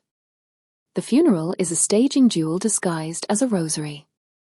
Greyport turns out en masse because cultures built on spectacle love a public grief they can rate. Ilara arrives in black like night with windows. Adrian looks like ruin with a comb. Maureen wears a hat like a verdict. Livia Vescari doesn't remove her sunglasses even inside the church. That's an apology to no guard and every camera. Seamus shows his teeth in an attempt at reverence and fails the test. Roser stands as still as marble and accepts cheeks and hands and platitudes. Father Lucio makes his best move here. He refuses to make Tom a saint. He was a man, he says. Let us bury him as one. That line takes courage and a fair amount of death threats. Carlo Spinetti plays it like he knows he might not sleep at home for a while. He leaves that supplication hanging and then says Roser's name in the prayers like she's not a cautionary tale but a human requiring breath.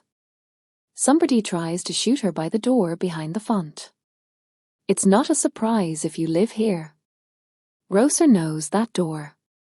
She orders the pallbearers to pivot just before the shots. The coffin swings. It's choreography you can feel in your bones. A grim little ballet. Bullet hits oak.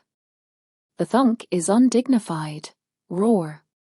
Seamus's idiot cousin drops his gun, and Livia Vascari's bodyguard puts him in the floor with a mouthful of church tile. For a second, all crime stops and all women in the room look at each other like, tired. Then the tide moves. Roser doesn't blink. She nods to Raffer. Raffer nods to Rook. Rook, one arm in a sling and high on hospital honesty, still covers 3 exits with his eyes because he loves his job more than his spleen. If you wanted whiplash between sanctity and violence, here you go. The show's thesis is not subtle. In Greyport, the holiest place is wherever a woman stands deciding who gets to exit alive. Quick aside because somebody has to say it. If you've ever been to an Italian funeral in a wharf town and didn't see at least one attempted slap fight next to a casserole, that wasn't a real funeral. The series nails the atmosphere, the bad coffee, the buttons on old men's coats, the kids playing tag around eternity. Authenticity.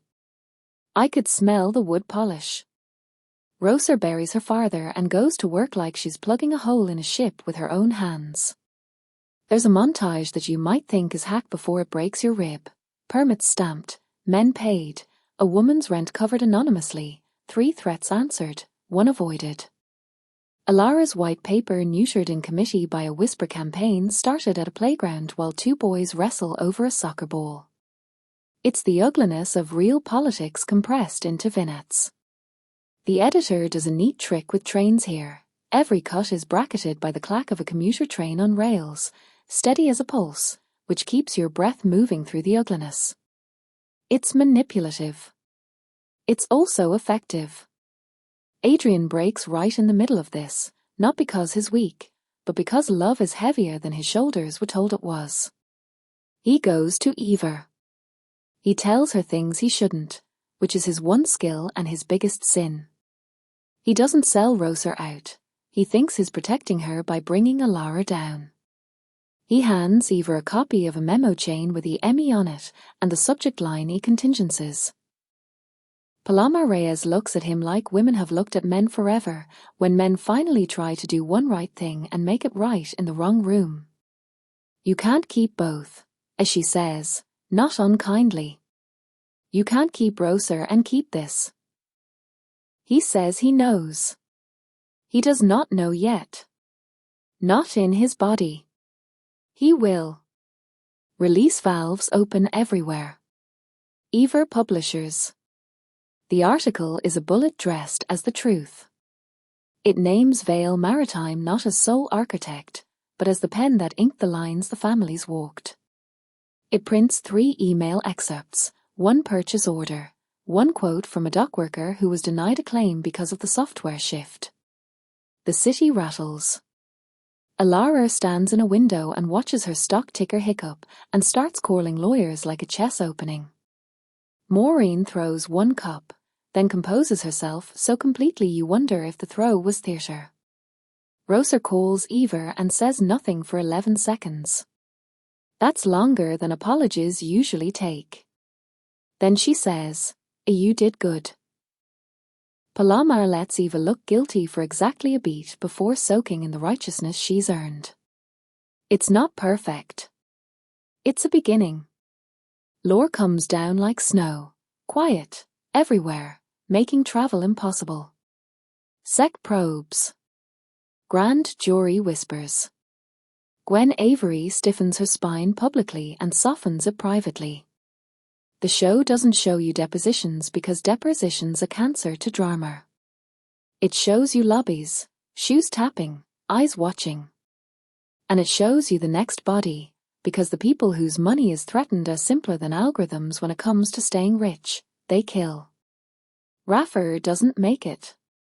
It's fast, ugly, at a stoplight, classic.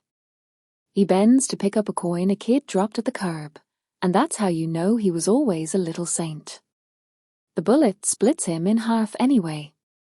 Roser's face when she sees him luxate on the street is not expressive. It's too contained. Rear makes the daring choice to let the audience project the scream. She closes his eyes. She takes his coin. She puts it in her mouth for half a breath like a sacrament and then pockets it. It is the worst communal tasting I've ever loved. Later, alone, she will spit that coin onto a map and let it land where it wants. It lands on the Hoshino warehouse. Chance isn't chance in a story this tight. The Hoshino rep has been the quietest of the wolves. They will stop being quiet soon. In the quiet between deaths, there's a rooftop scene with Roser and Alara that is, for my money, the best acting duel of the back half. They stand like parentheses around a city that thinks it's the sentence.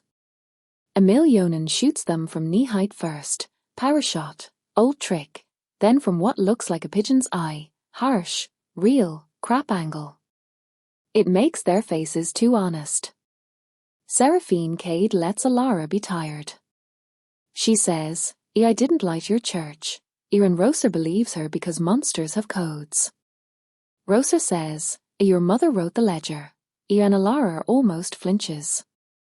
She is not my mother, Alara says, and if you didn't think that would matter, it does, because nomenclature is power. She won't give Maureen that. Roser says, Adrian told Eva. Alara soft laughs. Of course he did. The two of them talk about Adrian like he's a brittle vase they're both too proud to admit they treasure. There's a contrarian read I want to throw at you here. I don't think Roser and Alara are mirrors. That's the easy take. I think they're perpendicular lines crossing at a point named Adrian. Their ethics are not mapped opposite. They're dynamic in different planes. Roser will always choose the face-to-face harm if it stops the faceless harm. Alara will always choose the faceless harm if it stops the mess. That difference matters because it means they can understand each other's arguments but never adopt them. They are not fated to be the same with different hair. They are damned to be different in the same room forever. That's better drama.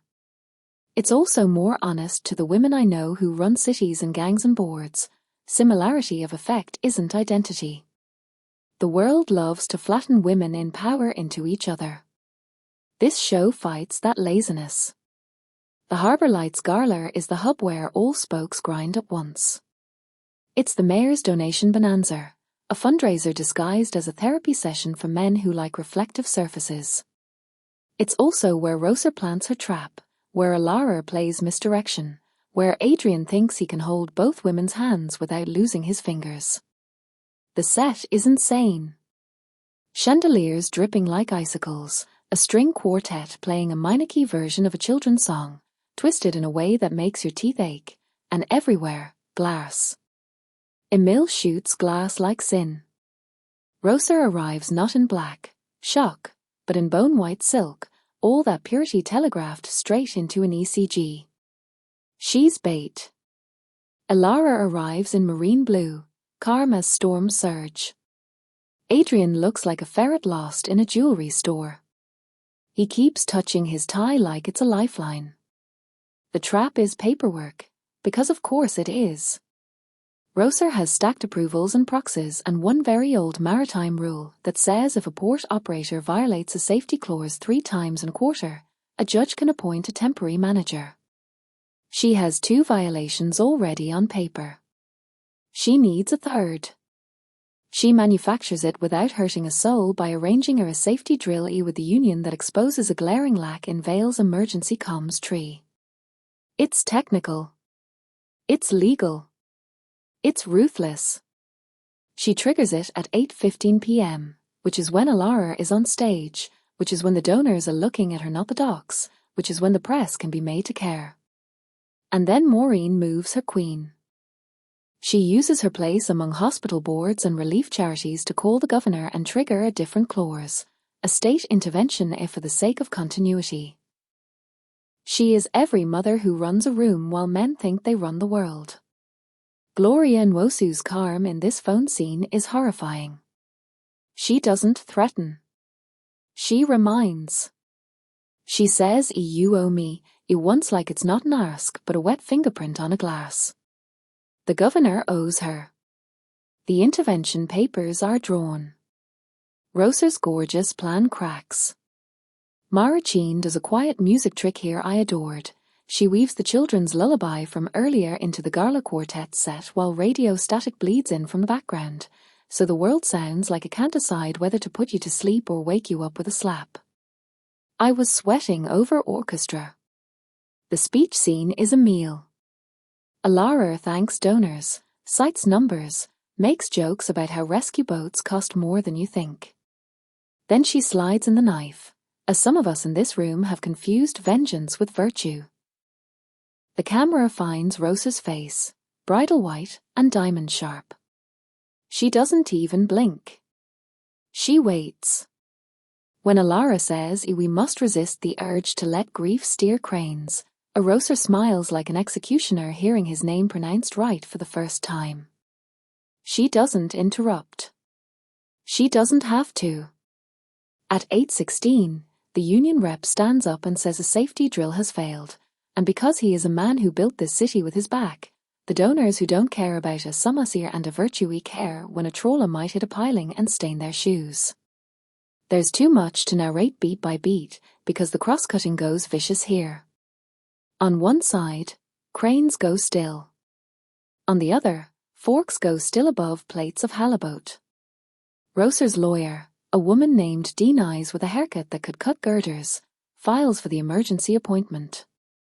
Ilara QCs the live press releases like they're bombs. Adrian tries to get between cameras and Roser and fails 3 times because bodies in motion win. Eva stands in the back, recording, because the public record needs witnesses. Rook watches, pale, wincing, ready.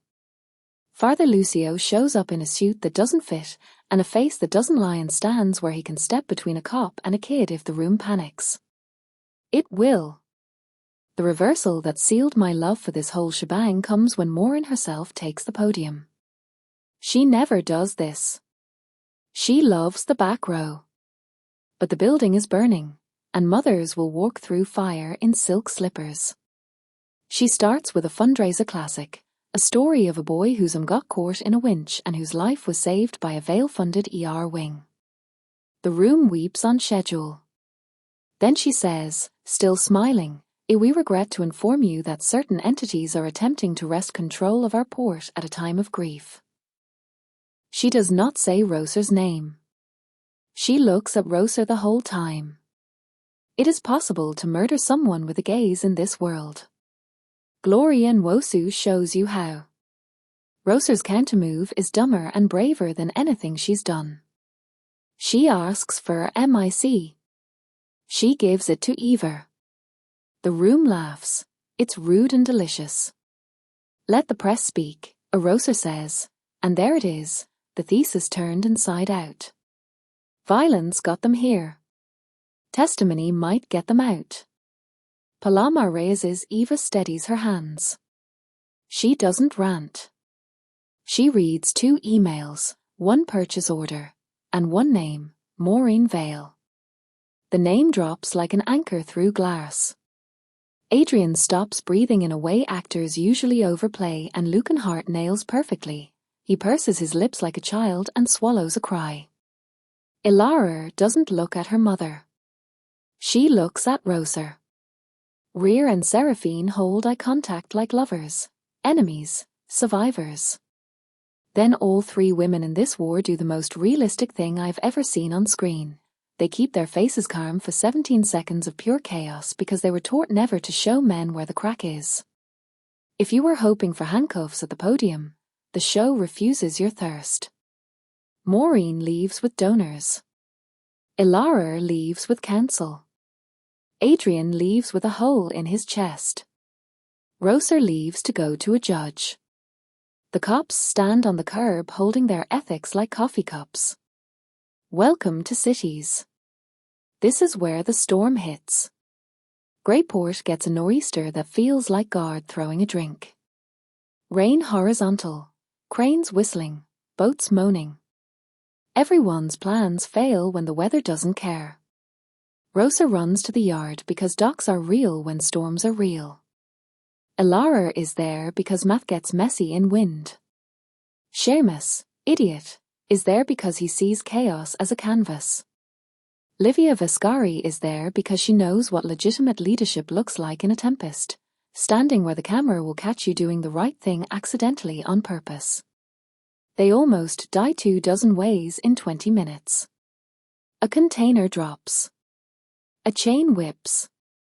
A kid slips and Rosa slides on her knees while Rain knives her face and grabs that little wrist like a promise someone should have made her once. A bolt snaps and skates, whipping knee-height, and Raffer's empty space on the catwalk is a hole in the sky. Rook, hopped up on hospital, gets halfway up a ladder before someone swears him down. Ilara saves a man who hates her and doesn't pause to calculate optics. She just does it. Seraphine Cade lets her face burn for 2 seconds. Pain is proof, not currency. And then she's the CFO again telling a crane to swing wide. For a heartbeat, Rosa and Ilara stand back to back and I got the dumbest idea in my chest. What if they stop?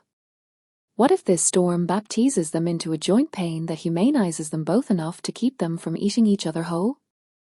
The show hears that thought and slaps it. Seamus brings a gun to a storm. Wind hates guns. He slips, shoots bad, grazes a chain, and sends a container into a wall of sparks. He aims at Rosa's head, missing the irony of choosing decapitation for a girl who built herself a brain out of knives. Livia Viscari shoots Seamus in the calf. He howls. She says, cool as old gin, a grow-up. Ian walks away because dignity is the flex she wears best.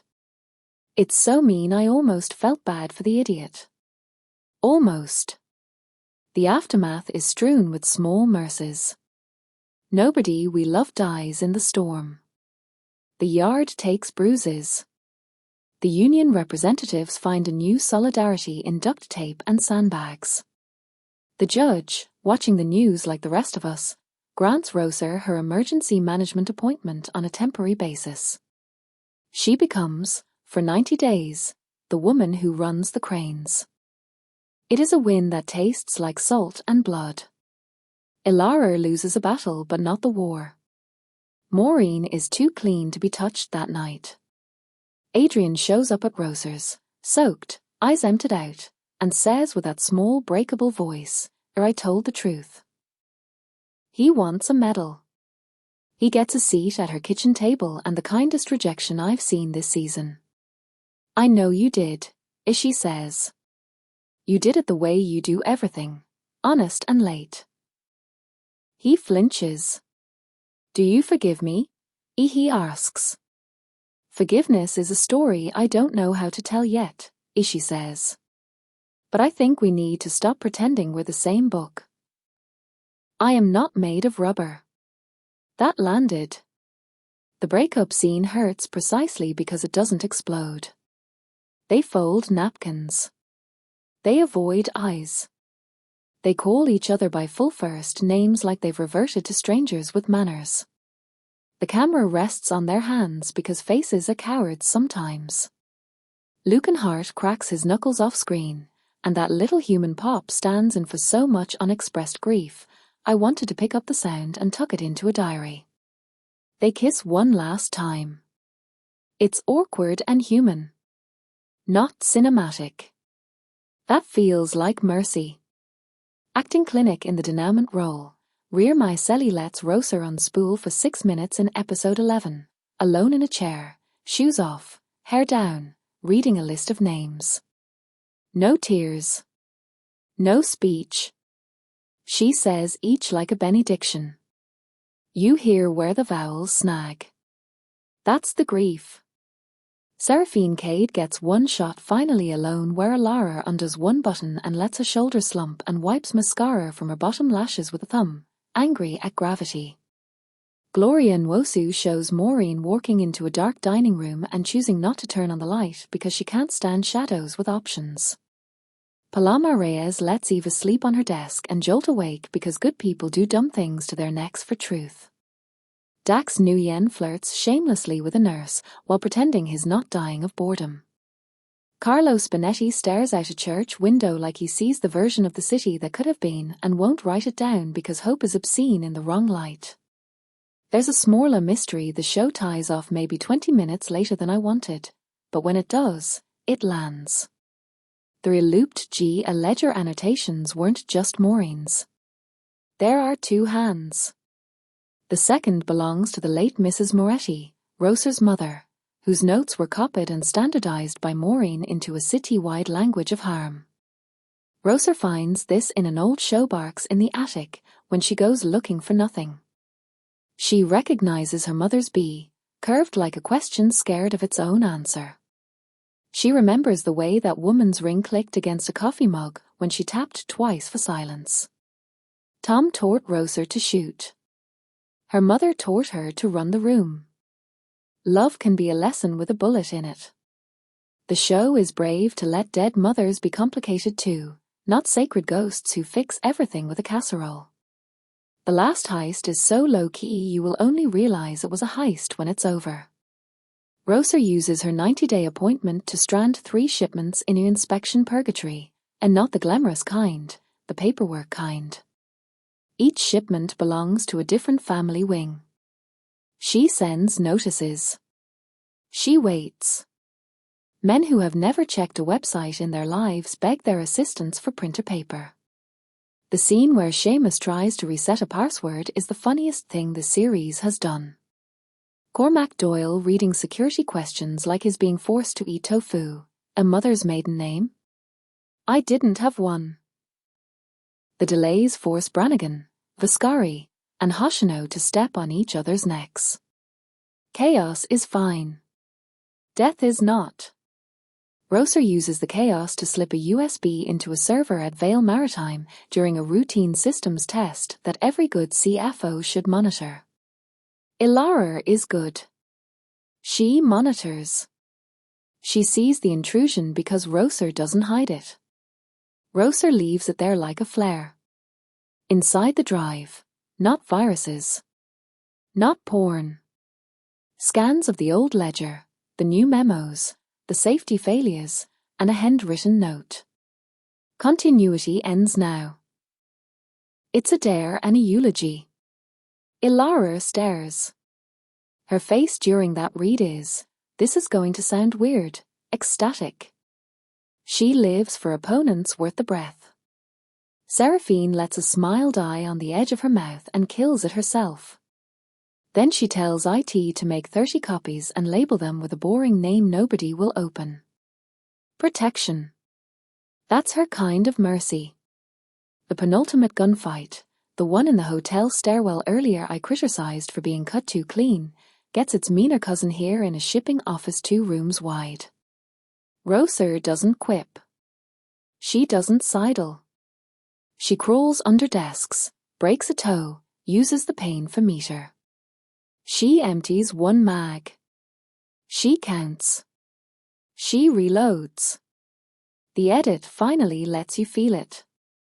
Emil Yonan shoots at ankle level for most of this, all filing cabinets and shinbone and the sound of staplers falling to the floor.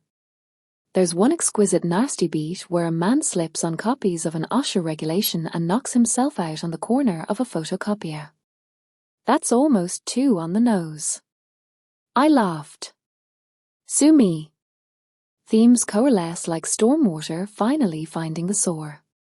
Identity, class, grief, love, power. They're not just marinade here, they're meat. The show's not trying to solve patriarchy with a bullet. It's doing the dirtier thing, showing how women who are brilliant will get used by men and then have to decide which men-shaped holes in their lives to fill with their own marble. Roser decides one big thing. She will not be her father, and she will not be Maureen. She will be a third option that no one invited to the table. She opens a port workers' trust with Ever and Dean Eyes and Gwen Avery's chief of staff, who defected when she realized the city would eat her kids too. It's small, ugly paperwork, and it will save more lives than 100 bullets. Father Lucio blesses the office and looks like he smells mold. We'll get you a dehumidifier, Eroser says. Guard is fine and damp, Ihi says. I put my head in my hands and laughed because sometimes corn sticks the landing. Adrian's last arc deserves a page because it could have been a disaster. He's a good man in a show that doesn't honor good men unless they're useful. The writers give him dignity. He testifies. He rebuilds a compliance team inside Vale that will be loathed and crucial. He blocks 3 attempts by his board to sideline him and loses the 4th. He chooses not to fight the 5th because he's very tired and he misses making charts about boats that weren't metaphors for murder. He shows up to the opening of Roser's Trust with a plant that isn't a plant. It's a lemon tree. He says, "It does better if you talk to it." He does not ask to come inside. He does not kiss. He walks away in a white shirt, sleeves rolled up, looking like the nicest mistake you could ever make on purpose. Lucan Hart gives that walk a hinge that will make fanvid editors thirsty for years. Elara pays for her mother's sins in ways that are not courtroom tidy. The Sec eats a piece of her. She eats a piece back by pivoting Vale into green energy grants so fast you can hear a Scrabble. The show doesn't jail her. That choice will spawn arguments, and it should. She's not a mustache twirler. She's a machine. Machines don't go to jail the way you want them to. They get parts replaced and continue. What the show does to her is meaner and more honest. It isolates her. Maureen doesn't invite her to dinner. Adrian stops knocking. The men who used to fear her shake her hand and keep a finger's extra distance. There is one shot of her at her window that is nothing but a woman with too many floors below her and not enough air inside. Seraphine Cade lets Elara almost cry twice across the season and then not. That restraint is virtuosic. Crying would wrong-foot the character. Not crying aches more. I find that fascinating and grim. I catch myself, mid-recap, doing something I don't always admit in these videos, missing a character like she moved away. After the last storm, after the last court date, there's a scene where Roser walks into a primary school library and signs the deed to a reading room her foundation funded. Lace is gone. Black is back. Not because she's being edgy. Because she can't be both people in one day anymore and reads better in her whole colours. A little girl with a gap-toothed smile asks her if she is the lady from TV who saves boats. Erin Roser says, no. I'm the lady who buys your books. Erin, that's the most radical line in the thing.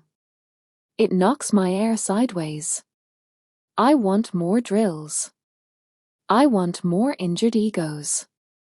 I want men yelling about zoning and a woman sharpening her hurt into policy. This show delivers those quieter wins without abandoning the gunplay that put butts in seats. It's generous. Let me circle the craft one more time because the back half does some flexing that deserves bows. The final episode's color arc slides from steel to honey in a way that's almost too tidy, but that last honey shot of Roser on a pier saying nothing to nobody is earned. The lens choice for courtroom exteriors, long, compressing space so the city looks like it's breathing in and holding its breath, got me. The Foley work in the hospital scenes, how gloves sound when pulled, triggered sensory memory I didn't know I had. The little choral piece under the final letter reading scene is just 6 voices, not 1,000, and it vibrates your ribs like a train's coming. The use of negative space in frames where Roser is in charge versus frames where she's pretending. Watch it. Women get more ceiling above their heads when they're lying, less when they're choosing. Felt deliberate and delicious. Visible thoughtfulness earns my trust more than spectacle. Does the show stumble? A little. There is one subplot with Gwen Avery that gets talky and chews 5 minutes it didn't need. A Day for Night exterior reads too fake in episode 10. One shot took me out briskly enough to say lights are allowed at my television like an idiot.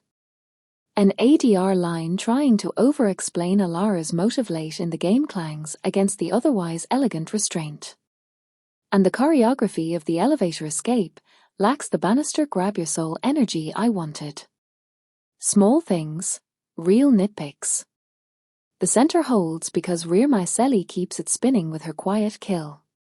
Rare is the actor who can make tying a shoe in frame feel like a manifesto. She does. I can't leave without taking a second run at the show's gender politics because it is both smarter and messier than people will tweet it. Girl boss with a gun, he would be the lazy tag. It's wrong. This is about how women in structures built by men take on the shapes of those structures and then chip at them where joints show. Rosa learns to be a blunt object and a delicate blade. Alara learns to be impervious and then wonders why nobody knocks. Maureen never wonders. She rules and suffers nothing. Her suffering is outsourced like her laundry. Eva leverages idealism like a crowbar and refuses to apologize when it hurts. These are not types.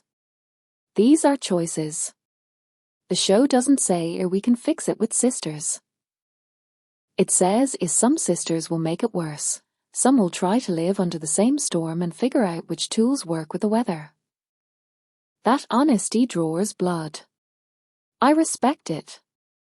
Okay, one more miniscene, because I promised sensory and this one deserves it. It's late. The port is sleeping.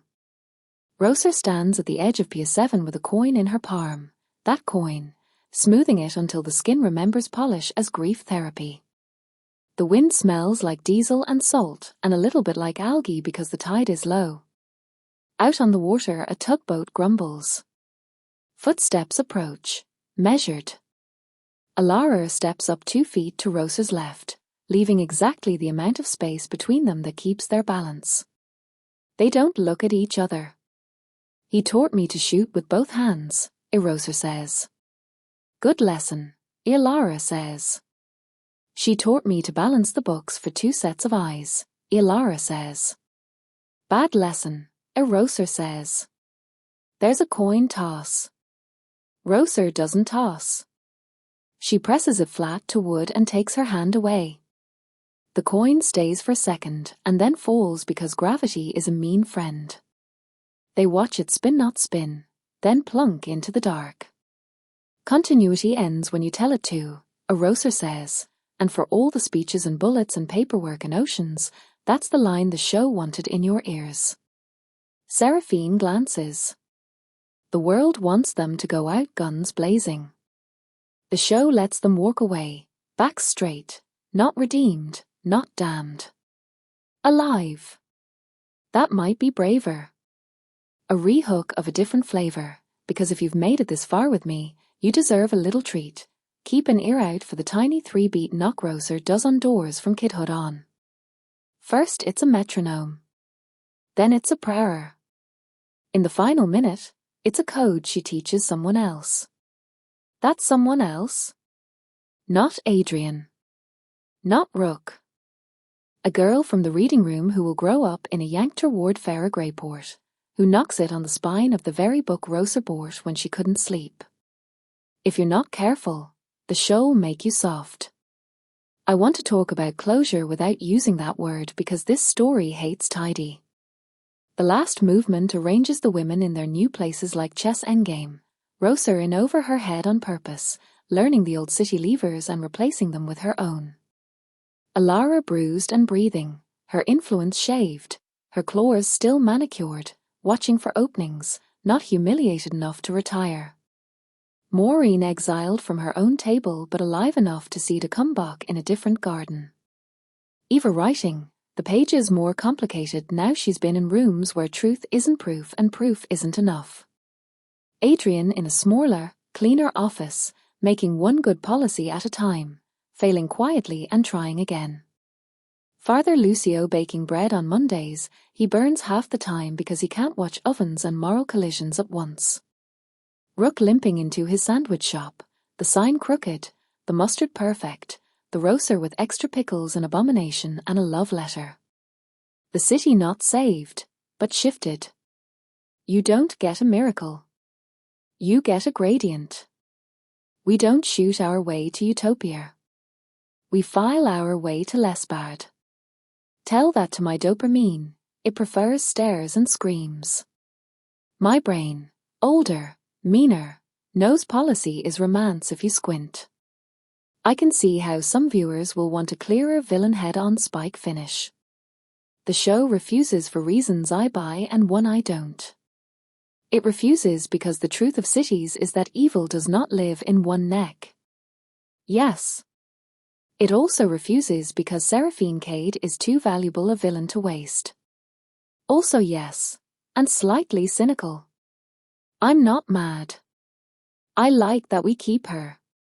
But be aware, that calculation is in the art. The writers want her for season 2. The human in me wants someone to go away. Nobody goes away. That is the genre and the world. Does Roser change? Yes, and here's how I know. She lets someone else shoot. At the end, when a remnant of Brannigan's stupidity tries one last hospital ambush, Roser hands the gun to Livia Vascari. Not because she's tired. Because it's time. Livia does a clean and looks sick for 6 hours and then puts on lipstick and goes to a meeting because that's what it costs to keep men like Seamus from inheriting cities. It's not feminist utopia. It's ugly and adult. Rear Marcelli steps out of the center of that scene on purpose. That seeding of the hero frame is as loud as any firearm they've deployed. It's character growth hiding in plain sight. A last personal note because you asked for my gut too and not just my head. I am still haunted by Roser tapping that steering wheel. Trauma made into rhythm. That's an old song for a lot of us. This drama lets a woman keep her competence without making it a joke or a fetish. It also lets her be wrong about 20 important things and right about 21. I found myself mad for her, mad at her, clapping for her cruelty, more than once wanting to push her off the pier and then jumping after her because I'm not done watching her work.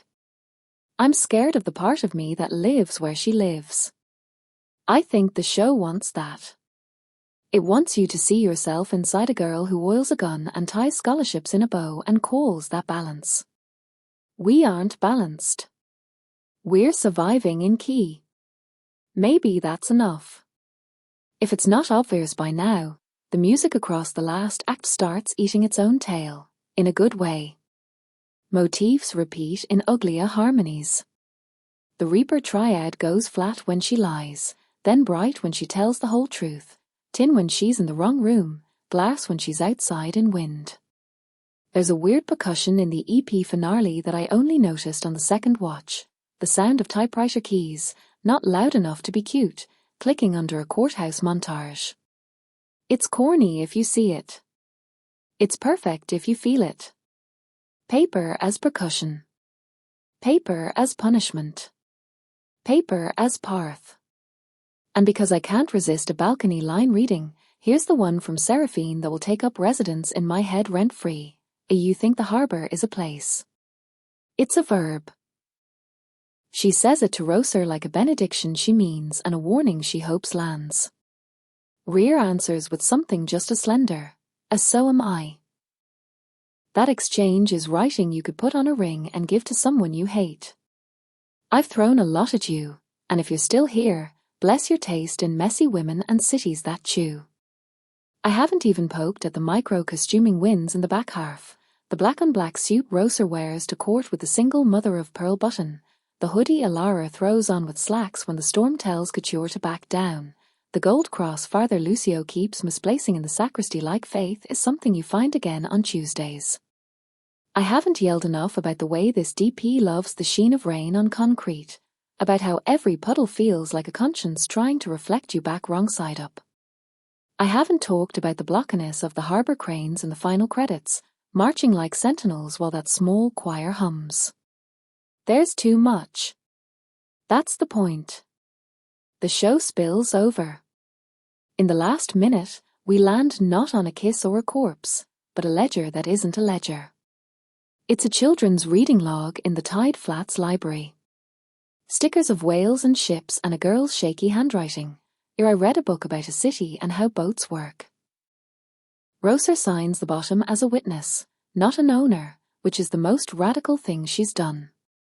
She doesn't put the Moretti name there. She writes Roser, just Roser, and the camera sees her hand hesitate for a stutter and then commit. It's quiet. It's an action scene that will outlast the gun. Before I go, and we grind toward whatever part of this conversation turns into your comments and my late-night replies, I have to tie a ribbon around the meta-reason I think this lands as more than aesthetic violence. It honors consequences. Not just the bodies, but the budgets. Not just the blood, but the ballots nobody wants to read until their kid needs a wet playground on a hot day. It lets a woman be a monster and a mayor in the same week, and it makes both feel like jobs you do because the tide will not ask your permission to flood. It's not preaching at you, it's pushing you into the wind and saying, if you breathe right, you can hear the city ask for your hands. And yes, the last sound is a ship horn. That same mournful too long one short, and I swear the mix tucks a human voice underneath it this time, a low alto that could be rear, could be the city, could be you making a promise out loud for once. If you listen with good headphones, there's a second tone wobbling, an overtone that feels like hope even though the scene refuses that word. I grinned like a heathen. That's my kink, an ending that doesn't pat me, doesn't slap me, just nods like we have work and we like it. I'm pulling myself out by the collar here before I start quoting frame numbers, because I could, and I would lose you, and I want to hear you instead. Are you with Roser when she steps back from the trigger to pick up a pen? Are you still mad that Ilara breathes free? Are you, like me, halfway to calling your city councillor about a boring committee because your blood started humming at a form letter in a drama about bullets? Don't be embarrassed. The show wanted that. It made the form hot. And yes, I see your face tensing at my screen through psychic osmosis. Where do we stand? Where do we land? Who is this for? I'll save the porcelain teacup of my verdict and the plate of who should watch for when we've spent a few more minutes in this half-lit room together, because right now I still hear that metronome from first scene, and I'm keeping time with one fingertip on this desk, counting us down to the next breath.